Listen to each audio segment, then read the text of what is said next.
پیامبر علیه السلام می‌فرمایند بدترین چیزی که انسان پر می‌کند شکمش است.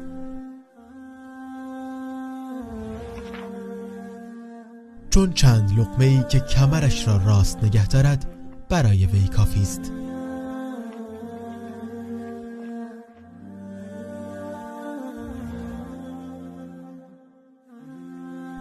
اما اگر بدین قناعت نکند، پس 1/3 شکم را برای غذا و 1/3 برای نوشیدنی و 1/3 را خالی برای نفس کشیدن نگه دارد.